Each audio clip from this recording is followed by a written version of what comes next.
Yes welcome. కాసేపట్లో ఐపీఎల్లో కీలక పోరు జరగనుంది. టేబుల్ టాపర్గా ఉన్న గుజరాత్ టైటాన్స్తో కోల్కతా నైట్ రైడర్స్ తలపడనుంది. ఒక మ్యాచ్ గెలుస్తూ తర్వాత మ్యాచ్ ఓడిపోతూ వస్తున్న కేకేఆర్ హోమ్ గ్రౌండ్లో సత్తా చాటాలను చూస్తోంది. మరోవైపు ఇవాల్టి మ్యాచ్లోను గెలిచి టాప్ ప్లేస్ను నిలబెట్టుకోవాలని గిల్ సేన వ్యూహాలు రచిస్తోంది. మరి ఇవాల్టి మ్యాచ్లో గెలుపెవరిది? హోమ్ గ్రౌండ్ కేకేఆర్కు కలిసొస్తుందా లేదా టైటాన్స్ అదరగొడుతుందా? సో ఈ అంశం పైన ఇవాళ మనం చర్చిద్దాం. అండ్ ఈ డిస్కషన్లో పాల్గొంటున్నారు స్పోర్ట్స్ అనలిస్ట్ మోహన్ గారు అండ్ అలాగే sports analyst why Venkatesh garu. So firstly hello sir Mohan గారు. నమస్కారం. సో ముందుగా వాటి మ్యాచ్ గురించి మాట్లాడుకునే ముందు నిన్న జరిగిన రెండు మ్యాచ్ల గురించి ఒకసారి మనం డిస్కస్ చేసుకుందాం. First one RCB versus Punjab. RCB గెలిచింది and Mumbai versus CSK Mumbai గెలిచింది. సో ఈ రెండు మ్యాచ్ల గురించి ఓవరాల్గా మీరు ఏం చెప్తారు? అంటే definitely Punjab Kings batting performance బాగా చేయలేదండి. 157 for 6 వాళ్ళు. But RCB excellent batting performance 159 for 3 and Virat Kohli ఒక మంచి knock 73 and also Padikkal 61. But Virat కోహ్లీని మనం అప్రిషియేట్ చేయాలా బికాస్ ఆఫ్ పడికల్ 61 ఈ should be given more importance అని. That's a very good sportsman spirit, and RCB has won the match very comfortably. But second match, CSK versus Bombay Indians. Bombay Indians are winning, and they are continuing winning this matches. And CSK 176 for 5, but 177 for 1. It's a great victory, and Rohit Sharma has come into good form, and 76 not out. And Surya Kumar 68 చేశారు and Rickelton and 24. అంటే ఈ performance తోటి Rohit Sharma has come to good form అని చెప్పొచ్చు మనం. Yes sir, it's wonderful game by Rohit Sharma. Yes, నిన్న వాళ్ళ ఆట తీరు కూడా మనం చూసాము. చాలా బాగా పర్ఫామ్ చేశారు. ఒక వికెట్ కోల్పోయి సూర్యకుమార్ అండ్ అలాగే రోహిత్ శర్మ వాళ్ళిద్దరి టీమ్ వర్క్ చాలా బాగా వర్కౌట్ అయింది. అంటే వాళ్ళు రెస్పాన్సిబిలిటీ తోటి ఆడిండు. And moreover Rohit Sharma is a good batsmen and he has done very well because 76 not out ante it's a really good innings. Yes, back to form. and alage Venkatesh గారు hello అండి. Hi అండి. సరే, ఇవాళ జరగబోయే match GT versus KKR లో, అంటే ఇక్కడ table top place లో జీటీ ఉంది, అలాగే 7th ప్లేస్ లో కేకేఆర్ ఉంది. ఆల్రెడీ ఇంతకు ముందు 5 times తలపడితే 2 మ్యాచ్లు జీటీ గెలిస్తే ఒక మ్యాచ్ కేకేఆర్ గెలిచింది, ఒకటి డ్రా అయింది. సో ఇవాల్టి మ్యాచ్, ఇవాల్టి ఫైట్ ఏ విధంగా ఉండబోతుందని మీరు ఎక్స్పెక్ట్ చేస్తున్నారు? న్యాచురల్ అండి, ఇప్పుడు టేబుల్ టాప్ లో ఉంది ఆల్రెడీ 10 points తోటి. జీటీ అనేది 10 points తోటి అంది కంఫర్టబుల్ జోన్ లో ఉంది. సో కోల్కతా అయితే మాత్రం ఎందుకంటే వాళ్ళు 100% లో ఉన్నారు, ఎందుకంటే 100% 7th పొజిషన్ లో ఉన్నారు కాబట్టి సో మీద రావాలని కంటిన్యూ మ్యాచెస్ అనేది కంపల్సరీ విన్ అవ్వాల్సిన పరిస్థితి అయితే ఉంది కోల్కతాకి. కాకపోతే కోల్కతా ఇప్పుడు ఓన్ గ్రౌండ్ లో ఆడుతుంది కాబట్టి వాళ్ళ ఛాన్సెస్ అయితే కోల్కతాకి ఎక్కువ ఉన్నాయి. కాకపోతే వాళ్ళు బ్యాటింగ్ లైన్ కాకపోతే మన కోల్కతా జరిగింది ఏంటంటే పంజాబ్ మీద 111 runs చేయడంలో కూడా కొంచెం ఇబ్బంది పడి సో మ్యాచ్ ఓడిపోవడం జరిగింది. సో అదైతే 100% ఉంది. సో కాకపోతే మాత్రం ఇవాళ మ్యాచ్ 100% డూ ఆర్ డై, ఎందుకంటే కోల్కతా కంపల్సరీ గెలిస్తేనే కానీ సో ఈ యొక్క ఐపీఎల్ లోని పొజిషన్ రావాలి, నెంబర్ బెస్ట్ 4 లో రావాలి అంటే కంపల్సరీగా 4 ఈ కంటిన్యూ మ్యాచెస్ గెలవాల్సిన పరిస్థితి ఉంది. సో అందుగురించి కోల్కతా గెలడానికి ట్రై చేస్తుందండి. సో ఇవాళ మ్యాచ్ అయితే చాలా బాగుంటుంది, ఎందుకంటే మన జీటీలో చూస్తుంటే బట్లర్ ఓన్లీ ఫుల్ ఫామ్ లో ఉన్నాడు, రదర్ఫోర్డ్ ఫామ్ లో ఉన్నారు, సుదర్శన్ ఫామ్ లో ఉన్నారు. సో వాళ్ళు కూడా ఫుల్ ఫామ్ లో ఉన్నారు. కాకపోతే ఇక్కడ వెంకటేష్ అయ్యర్ కానీ, రింకు సింగ్ కానీ, మన డికాక్, రహానీ వీళ్ళందరూ కూడా ఫుల్ మళ్ళీ మంచి స్కోర్ కొట్టి సో బాగుంటాయి. అంటే first batting are bowling anything అనేది, కాకపోతే మాత్రం మ్యాచ్ అయితే మాత్రం బాగుంటుంది అని మేము ఆశిస్తున్నాం. ఎస్ సార్, అంటే ఈ హోమ్ గ్రౌండ్ లో ఆడటం వల్ల మ్యాచ్ విన్నింగ్ ప్రాబబిలిటీ ఎంత వరకు ఉంటుందని మీరు అనుకుంటున్నారు? మీరు అలాగా అంటే మాత్రం ఆర్సీబీ పొజిషన్ తీసుకుందాం. అంటే దాని గురించి చెప్తున్నారు. హోమ్ గ్రౌండ్ లో ఆడినంత మాత్రాన గెలవలేకపోతున్నారు. సో ఇవాళ కోల్కతా కూడా హోమ్ గ్రౌండ్ లో ఆడుతుంది. సో విన్నింగ్ ప్రాబబిలిటీ కావచ్చు, ఆ సక్సెస్ రేషియో ఎంత వరకు ఉండొచ్చు అని అనుకుంటున్నారు? ఛాన్సెస్ అయితే కోల్కతా నైట్ రైడర్స్ ఉందండి, ఎందుకంటే ఇవాళ మాత్రం 100% వాళ్ళు బాగా ఆడతారని మేము ఆలోచన. ఎందుకంటే వాళ్ళ ప్లానింగ్, గేమ్ ప్లాన్ కానీ ఇదంతా కూడా డిఫరెంట్ గా ఉంటుంది. సో టీమ్ లోని ఇప్పుడు ఎలా ఉంటుంది, 11 ఎలా ఉంటుంది అనేది పొజిషన్ అంతా చూసుకుంటాం. ఎందుకంటే మన హర్షిత్ రాణా కానీ, సునీల్ నారాయణ కానీ, వరుణ్ చక్రవర్తి బౌలింగ్ సెక్షన్ అయితే చాలా బాగుంది. కాకపోతే బ్యాటింగ్ ఫెయిలియర్ అయింది. సో ఈసారి బ్యాటింగ్ అనేది పొజిషన్ అంతా చెక్ చేసుకొని సో వాళ్ళు ఆడడానికి ట్రై చేస్తారని మేము అనుకుంటున్నామండి. సో హోమ్ గ్రౌండ్ కాబట్టి సపోర్ట్ అయితే కంపల్సరీగా ఉంటుందండి. సో 100% మ్యాచ్ విన్ అయితే ఛాన్సెస్ ఉన్నాయండి వాళ్ళ పక్కన Kolkata Knight Riders. Yes sir. And Mohan garu, so రెండు టీమ్స్ మనం కంపేర్ చేసుకుంటే వాళ్ళ ప్రీవియస్ మ్యాచెస్లో తలపడినప్పుడు వాళ్ళ పర్ఫార్మెన్సెస్ కావచ్చు, జీటీ టీం చాలా స్ట్రాంగ్గా ఉంది, అంటే టేబుల్ టాప్లో ఉంది, వాళ్ళ ప్లేయర్స్ అందరూ కూడా చాలా స్ట్రాంగ్గా ఉన్నారు. సో ఇక్కడ అంటే ప్రాబబిలిటీస్ కావచ్చు, వాళ్ళ ఓవరాల్ పర్ఫార్మెన్సెస్ ఎలా ఉన్నాయంటారు రెండు టీమ్స్ కంపేర్ చేస్తే? అంటే జీటీ చాలా స్ట్రాంగ్ టీమ్ అని, అండ్ వాళ్ళు టేబుల్ టాప్ చేస్తున్నారు and with 10 points. But even KKR also will fight it out. ఎందుకంటే ఇప్పుడు వెంకటేష్ చెప్పినలాగా ఈరోజు వాళ్ళు డెఫినెట్లీ గెలవాలని ఆ కాంబినేషన్ తోటి వాళ్ళు డెఫినెట్లీ బాగా ఆడతారు. But GT is performing very well. So వాళ్ళు మంచి ఫామ్లో ఉన్నారు. వాళ్ళు continuation of this form they will not give chance to others also. ఇట్లాంటి టైంలో ఏమవుతుందంటే GT will definitely continue their good form. And నా ఉద్దేశంలో definitely GT will prevail over KKR. But today's match is very good. Why? Because KKR will definitely try to win this match to get some more points, so that they will be in first ఫోర్లో రావాలంటే definitely ఈ match కూడా గెలవాలని వాళ్ళు ఉంటుంది. But it's a very good match to see, and today's match will be very important for కేకేఆర్కి ఒక మంచి ఛాన్స్ ఉన్నది. Whatever defects they have done in the previous match, ఈ మ్యాచ్లో మనం పెర్ఫామ్ చేసి డెఫినెట్లీ జీటీని ఓడిపియాలని వాళ్ళు కోరుకుంటున్నారు. Right sir. సో ఈ రెండు టీమ్స్లో కూడా ఎవరి స్ట్రెంగ్త్ ఏంటి, ఎవరి వీక్నెస్ ఏంటి మనం తెలుసుకుందాం.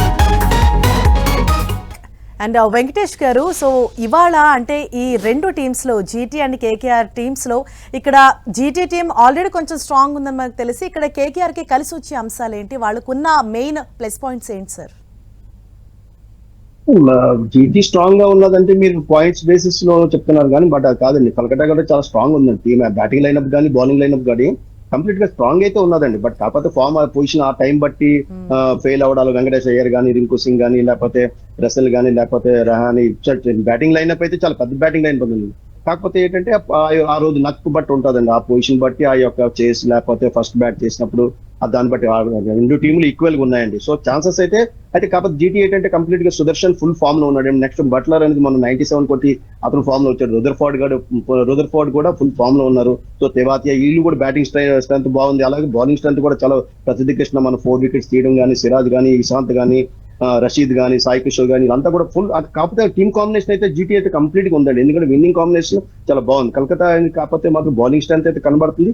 బ్యాటింగ్ అనేది ఏం చేంజ్ చేస్తారు ఇవాళ 11 బట్టి ఉంటుందండి. ఎందుకంటే బ్యాటింగ్ లైనప్ కూడా కొంచెం డిఫరెంట్ చేంజ్ చేసే ఛాన్స్, సునీల్ నారాయణ ఓపెనింగ్ తెచ్చడం, లేకపోతే ఎవరు రఘువంశీ వస్తాడా, డీకాక్ వస్తాడా అనేది పొజిషన్ బట్టి ఉంటుందండి. సో స్ట్రెంత్ అయితే కాకపోతే మాత్రం టాస్ అనేది కీ రోల్ అయిపోతుందండి. ఎందుకంటే ఎవరు టాస్ గెలిచినా కూడా ఫస్ట్ బౌలింగ్ తీసుకుంటారు. ఎందుకంటే చేసి దాని యొక్క స్కోర్ పొజిషన్ బట్టి చేసి చేయడం చాలా ఈజీ అయిపోతుంది స్ట్రెంత్. ఎందుకంటే మినిమం కలకత్తా వికెట్ మీద అయితే 180 to 200 స్కోర్ ఉంటేనే కానీ స్టాండ్ అవ్వనే పొజిషన్ ఉందండి. సో ఇవాళ ఫస్ట్ బ్యాట్ అనేది ఎవరు చేస్తారో చెక్ చేసి టాస్ అనేది కీలకం ఉంది దాని.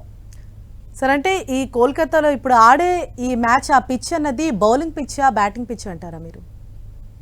సో ప్రీవియస్ మ్యాచెస్ పై చూస్తుంటే అది నో ప్రాబ్లం, అది రెండింటికి సపోర్ట్ చేస్తుందండి. బ్యాటింగ్ అండ్ బౌలింగ్ రెండు సపోర్ట్ చేస్తుందండి. సో కాకపోతే స్పిన్నింగ్ ట్రాక్ అయితే కనబడుతుంది, కొంచెం వికెట్ అయితే కొంచెం స్లోగా ఉన్నదండి. సో ఛాన్సెస్ అయితే మాత్రం రెండింటికి ఛాన్సెస్ ఉన్నాయి. సో అందుగురించి 180 to 200 స్కోర్ అనేది ఎనఫ్ అనుకుంటానండి కలకత్తా వికెట్ మీద. Okay sir. And Mohan garu, so ఇప్పుడు వెంకటేష్ గారు అన్నట్టు అంటే ఒక 200 స్కోర్ మనకి రావాలి అని అంటే పవర్ ప్లేలో అక్కడ స్కోర్ రావటం కూడా చాలా ఇంపార్టెంట్ అయిపోయింది. సో అక్కడ మనం ఎంత స్కోర్ చేస్తామనేది దాని తర్వాత కూడా అది స్కోర్ అన్నది మనకు తెలుస్తూ ఉంటుంది. సో పవర్ ప్లేలో ఎంత స్కోర్ చేస్తే బెటర్గా ఉంటుందంటారు? అంటే 60-70 runs చేయాలి. Because 2 fielders out side the 30 yard circle ఉంటారు. అక్కడ ఓపెనింగ్ బ్యాట్స్మెన్ ఛాన్స్ తీసుకుని వాళ్ళు కొట్టొచ్చు. సో అక్కడ వాళ్ళు వికెట్ పోకుండా పవర్ ప్లేలో వాళ్ళు ఒక 60-70 runs చేస్తే definitely they will go to 200+. 200 runs వెంకటేష్ చెప్పినలాగా 200 runs is a must, so that you can defend. అంటే ఫస్ట్ ఎవరు బ్యాటింగ్ చేస్తున్నారో వాళ్ళు 200 runs చేసుకుంటే ఏమవుతుంది, బౌలర్స్కి కాన్ఫిడెన్స్ ఉంటుంది, ఫీల్డర్స్కి ఫీల్డింగ్ బాగుంటుంది, క్యాచెస్గా బాగా పట్టాల. అండ్ మోర్ ఓవర్ ఒక కాన్ఫిడెన్స్ లెవెల్ కెప్టెన్కి ఉంటుంది. అంటే ఒక బౌలర్ బాగా పెర్ఫామ్ చేస్తే ఇంకొక బౌలర్ని తీసుకురావచ్చు. ఆయనకి బౌలింగ్ చాలామంది ఉన్నారు. బట్ ఏమవుతుందంటే ఆ రోజు every match is new match అండి. ఇది మ్యాచ్ ఎట్లంటే ఆ రోజు ఆడాలి. నువ్వు మొన్న బాగా ఆడినావు, ఈ రోజు ఆడాలా, ఈ రోజు గెలవాలా. But GT is in a very powerful position. వాళ్ళు 7 మ్యాచెస్ ఆడి వాళ్ళు 10 పాయింట్స్ స్కోర్ చేశారు. వీళ్ళు కేకేఆర్ వచ్చి 7 మ్యాచెస్ ఆడి కానీ వాళ్ళు 6 పాయింట్స్ ఉన్నది. So KKR will give a good fight to GT. GT will start as a favourite to win this match. And ఎందుకంటే ఈ మ్యాచెస్ ఏంటంటే GT wants to keep top of the table. So top of the table ఇప్పుడు ఉన్నారు వాళ్ళు. So ఆ table మనం definitely top చేయాలా. And they will not compromise with anyone. They will try to play their best. Sai Sudharsan చెప్పినలాగా చాలా మంచి performance. Jos Buttler foreign player, ఈ also perform very well. So last victory ఉండే వాళ్ళకి. బట్ నా ఉద్దేశంలో Sai Sudharsan will be the main. And also they have a good spinner like Rashid. And Sai Kishore also will definitely contribute. అంటే ఈ రోజు పెర్ఫార్మెన్స్ వైజ్ చూస్తే continuation of the performance చాలా important. కొన్ని మ్యాచెస్ చాలా బాగా పెర్ఫార్మ్ చేస్తున్నారు జీటీ, అదే కంటిన్యూ చేస్తే GT has got edge over KKR అని చెప్పొచ్చు మనం. And we can't say today who will win, but one thing was sure, GT will definitely try to maintain the points, but KKR will give a good fight today because they have to perform well in this match. Yes sir. And Venkatesh garu, so ఇవాళ ఈ head to head ఫైట్లో ఇటు GT కావచ్చు and అలాగే ఆ కేకేఆర్లో opening players and అలాగే bowling team, batting team, రెండు టీమ్స్లో ఏ విధంగా ఉన్నాయి సార్? ఎస్, మీకు ఇందులో జీటీలోనే అయితే మీకు సుదర్శన్ అనేది చాలా ఎక్స్ట్రా ఆర్డినరీ ఫామ్ లో ఉన్నాడు కాబట్టి సో ఇక్కడ ఓపెనింగ్ స్లాట్ అనేది చాలా బాగుంది. సో అక్కడ కూడా డికాక్ అనేది వస్తున్నారు, రఘువంశీ వస్తున్నాడు, లైక్ సునీల్ నారాయణ వస్తున్నారు అనేసి ఇవాళ మాత్రం చెప్పలేమండి. సో అందరూ కూడా మంచి players. Sunil Narayana already previous matches లో కూడా చాలా స్కోర్లు కొట్టున్నాడు. So Raghuvanshi is playing very well. So ఇది గ్రేట్ అండ్ ఈవెల్ పొజిషన్ బట్టి ఉంటుంది. సో కాకపోతే ఓపెనింగ్ ప్లేయర్స్ అయితే మెయిన్ ఇంపార్టెంట్. సార్ చెప్పిన, మోహన్ గారు చెప్పినట్టుగా ఏంటంటే, సో స్టార్టింగ్ పవర్ ప్లే లోని 60 to 70 స్కోర్ చేయగలిగే పొజిషన్ ఉంటే సో ఆటోమేటిక్ గా they will reach actually 200 score easy అవుతుందండి.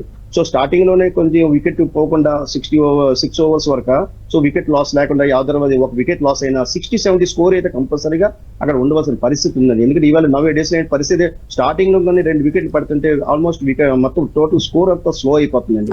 సో వికెట్స్ మధ్య కాపాడుకోవాలి, పొజిషన్ చేసుకోవాలి, పార్ట్నర్షిప్ బిల్డ్ చేయాల్సిన పొజిషన్ లోని అది స్లో అవుతుంది, టైం సరిపోవట్లేదు. సో దానివల్ల ఏంటంటే స్టార్టింగ్ అటాకింగ్ బ్యాట్ అనేది చాలా ఇంపార్టెంట్. ఆ పవర్ ప్లే లోనే మెయిన్ ఏ స్కోర్ రాబెట్టుకున్నా పవర్ ప్లే, మోహన్ గారు చెప్పినట్టుగా 2 ఫీల్డర్స్ అవుట్ సైడ్ ఉంటారు కాబట్టి సో ఆ టైంలోనే మనం స్కోర్ రాబెట్టుకుంటే బాగుంటుంది ఎవరు బ్యాట్ చేసినా ఫస్ట్. కాకపోతే సుదర్శన్ ఫుల్ ఫామ్ లో ఉన్నాడు కాబట్టి సో జీటీ చాలా స్ట్రాంగ్ గా ఉందండి. ప్రజెంట్ పొజిషన్ ఓపెనింగ్ స్లాట్ చూస్తుంటే జీటీ మాత్రం చాలా బాగుందండి. సో దానివల్ల ఎందుకంటే వాళ్ళు సుదర్శన్ కంటిన్యూగా స్కోర్స్ కొడుతూనే ఉన్నాడండి. సో అది ఏంటంటే పవర్ ప్లేని యూజ్ చేసుకుంటున్నాడు 100%. సో ఛాన్సెస్ అయితే జీటీకే ఓపెనింగ్ స్లాట్ అనేది బాగుందండి. Right sir. ఫైనలీ అంటే డెఫినెట్ అండి, ఇప్పుడు వెంకటేష్ చెప్పినలాగా ఫస్ట్ పవర్ ప్లేలో 60-70 రన్స్ వస్తే ఆ టీంకి చాలా కాన్ఫిడెన్స్ వస్తుంది without losing A wicket. 1-2 wickets okay, but partnership develop చేయాలి. ఒక మంచి పార్ట్నర్షిప్ వచ్చిందనుకో 200 రన్స్ ప్లస్ వస్తుంది. అప్పుడు ఏమవుతుంది, they can defend the total. ఇప్పుడు ఒక క్యాప్టెన్కి ఒక ఛాన్స్ ఇస్తే సెకండ్ బౌలింగ్ టైంలో ఒక ఛాన్స్ ఇస్తే అది ఏమవుతుంది, 200 రన్స్ మనం ఎట్లా డిఫెండ్ చేయాలా అట్లాంటి ప్లానింగ్ తోటి క్యాప్టెన్ దిగుతారని. Definitely GT is maintaining good form, but KKR can upset today because KKR will definitely try to do well. Today's match is very important for KKR. So KKR and GTR is a good match today. Right. Thank you so much Mohan garu, thank you so much Venkatesh garu డిస్కషన్లో join అయినందుకు. So చూడాలి మరి ఇవాళ జరగబోయే ఈ tough ఫైట్లో KKR గెలుస్తుందా లేకపోతే GT మళ్ళీ విజయం సాధిస్తుందా అన్నది మరికొన్ని గంటల్లోనే తేలిపోబోతుంది. Keep watching 10 TV. Thank you so much.